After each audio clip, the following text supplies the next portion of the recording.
inga mana, inga rio, inga karangatanga maha, no mai hari mai, tēnā koutou katoa. Ko kakaporasi te monga, ko e awari te moana, ko Ngāti Myanmar tōku iwi, ko Tinleon tōku inawa. Nō reira, tēnā koutou, tēnā tātou katoa. Good morning, one Pacific greetings, and in my first language, Minglawa. I'm Htin from the Department of Microbiology and Immunology at the University of Otago in sunny Dunedin. So I'm not sure today is sunny though, but it's usually sunny here. First of all, I would like to thank the Assc and the organizing committee for inviting me here. It's my honor, pleasure to be here today, and tell you guys a little bit about how we are all connected. And you heard from the first session there how connected we are. So I'll just make a few slides to make a point that how well we are connected. So I start with this 20-second countdown, and I can rest assure you this is definitely not 20-second countdown to lunch because we just had morning tea. But I'll tell you in 9 seconds what this 20-second countdown is about.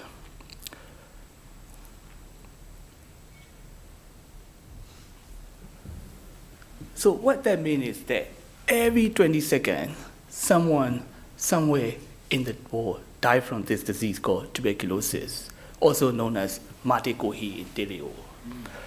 So when you look at the burden of tuberculosis around the world, right, and you will see that these are the countries with a lot of tuberculosis cases, and you will notice that most of them are developing countries. Therefore, tuberculosis is informally known as a disease of poverty. So what about tuberculosis situation in Aotearoa, New Zealand? So when you look at it, this is a notification rate from 1980 until 2020. And you will see that the rate is really flat now from 2008 or 2010, like there's approximately 6-7 cases per 100,000 population. However, when you look at these countries, put in the context, for example, India, the notification rate is approximately 200-300 cases per 100,000 population. China, approximately 200 cases per 100,000 population. So you can clearly see that New Zealand is considered a low TB burden countries. So yeah, I'll get back to this in a moment. So WHO has a very, very ambitious strategy called NTB strategy. They introduced in 2015, and their ambitious goal is by 2035, we will reduce the number of TB cases by 95% compared to 2015 baseline. But what I can rest assure you is it's very ambitious, and with what we are doing now, I can rest assure you we will not reduce those TB cases by 95% by 2035. And I will get back to this in a few moments as well. So I just want to put it out there to show that this is an NTB strategy, WHO NTB strategy, and how we are doing to reach this target and milestones. So back to this graph, New Zealand have approximately 6-7 cases per 100,000 population, and also New Zealand is committed to eradicating tuberculosis by 2050. So eradicating in that sense, what they mean is that go down to less than 1 cases per 100,000 population. However, currently it's sitting at the 6-7 cases per 100,000 population, and when we break it down, those TB cases in New Zealand, right, by ethnicity, this is like by New Zealand-born cases, and you will see that Maori and Pacifica are disproportionately affected by tuberculosis in New Zealand, with Pacifica really have a high rate of tuberculosis, 16 cases per 100,000 population. However, when you look at the European population, it's on track to achieve the WHO target of less than 1 cases per 100,000 population. So that's what is happening with New Zealand-born TB cases. And 20% of total TB cases in New Zealand are accounted for by people who were born in New Zealand. The remaining 80% is from people who were born overseas. And this is the breakdown of those cases. And you will see that majority of TB cases are from South and Southeast Asia, 20% from Pacific, and 9% accounted for the rest of the world. So I want to use this cartoon, and some of you might have seen it as well. These two gentlemen, there's a very wet floor. They try really hard to mop the floor to get rid of this water, right? And they try really hard as well. But when you look at it here, right, there's the tap water running. So the analogy I want to make here is that, yes, we have a lot of tuberculosis cases in New Zealand from overseas, and it's like we try to fight here with the mopping the floor, but the root cause of the actual problem is just turning off the tap, right? So using that analogy, my and our group approach is fighting these tuberculosis cases on the front line at the root cause, rather than waiting at home and turning up. So that's what I'm going to talk about in our next few moments. Most cases are in Southeast Asia, South and Southeast Asia. Back to this diagram, you will see that a lot of TB cases are there. And I have a lot of overseas programs, but in the interest of time, I will use 2 examples that how I'm using this approach to tackle tuberculosis on the front line. One of the sites that we have is in my home country, Myanmar, also known as Burma, which is in in Southeast Asia. And according to WHO, it's a country with high TB burden, high TB HIV co-infection burden, and high drug-resistant TB burden countries. Coincidentally, the first ever case of really drug-resistant tuberculosis cases in New Zealand, in fact, in Australasia was reported.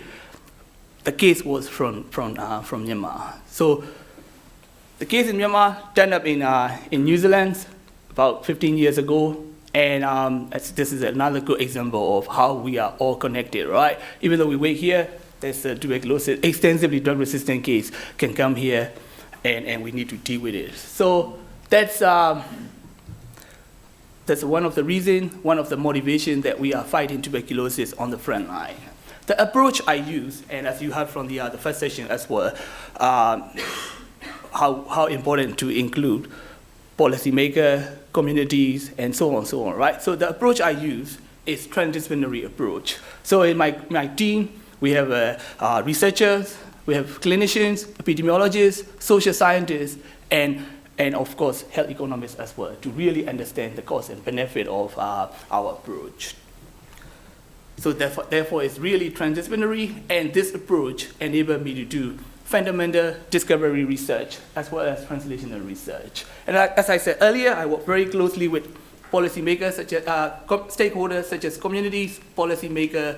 Therefore, I know that the research I do, I consult with community, I include their advice in my research, so that I know that the research I do really reflect what the community needs, not what I think community needs. And using this multi-sectoral transdisciplinary approach can lead to the tangible health benefits. So that's my approach. And I'll give you a few examples in the interest of time. And Menon is telling me only 2 minutes. I have only 2 minutes, and I have to try really hard now. Are you sure it's really 2 minutes? I thought we just studied.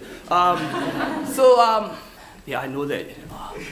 So now I have to try really hard. So one of the symptoms of tuberculosis is you having more than 2 to 3 week coughings. And from this, the study I did together with WHO, what we found is that only 14% of the TB patients we checked with the chest X-ray and all these molecular studies, only 14% show this 2 to 3 week symptom. The rest are asymptomatic. So there's a lot of people with no symptom going around in the community, in the population. So that's what we found. And also we found there is a significant gap in diagnosis. Only 1 in 5 people receiving, what we found was 1 in 5 people are receiving suboptimal diagnosis, and therefore subsequent treatment as well. So again, suboptimal diagnosis and treatment. Another thing what we found is that the tuberculosis treatment is free in Myanmar, but what not free is when you are on the treatment, you cannot go to office or you cannot go to work. So you lost income. That income loss is really big. So together with WHO, that's why I have a health economist on my team. We found that when you are on TB treatment, at least in Myanmar, that's 1,300 New Zealand dollar, the catastrophic cost that the patient and the family face.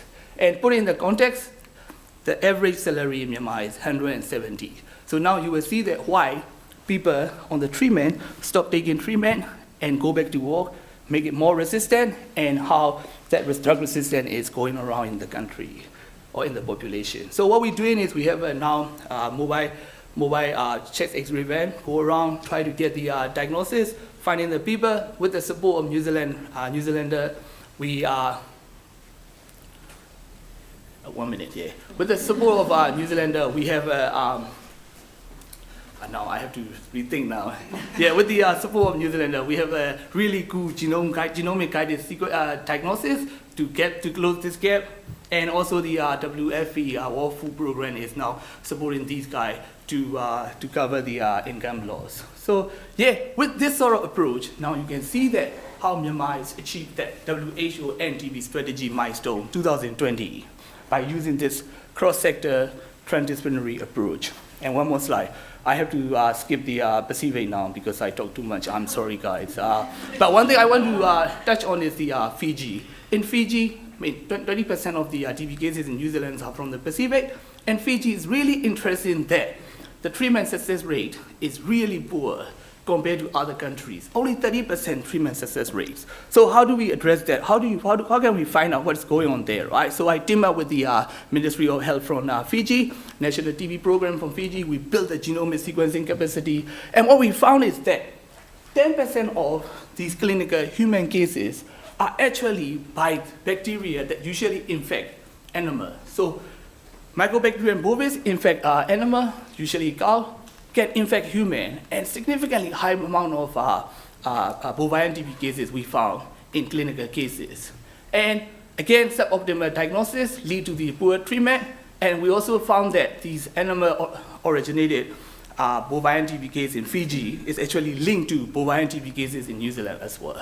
So just to wrap it up, right? What we found is that what I show is health issues are not confined to one country, right? Whatever happened in Fiji can happen in New Zealand. Whatever happened in Southeast Asia can happen in New Zealand as well. It's a strong link between human, animal, and environmental health. So we need a very, very good pathogen detection across these ecosystems.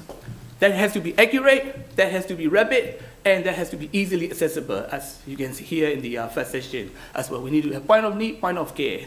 And thanks to the MBIE, we are now developing the platform technology to detect pathogen in agriculture, and that will help us to develop more diagnosis in human and plant environmental health as well. With this, I will wrap it up. Of course, I want to, this is a massive study, and thanks to my team, and these are the ones get their hand dirty, and I'm here to tell the story. Thanks to them, all my collaborators, and most importantly, I also need to thank the funders which helped me or support my passion to fight this injustice, inequity. And one last slide, I promise, man, I'm really sorry. With this, I would like to conclude my talk with a quote from Amina Mohammed, who is the Deputy Secretary General of United Nations. She once said that no one is safe until everyone is safe. Norira tena koto, tena tato katoa.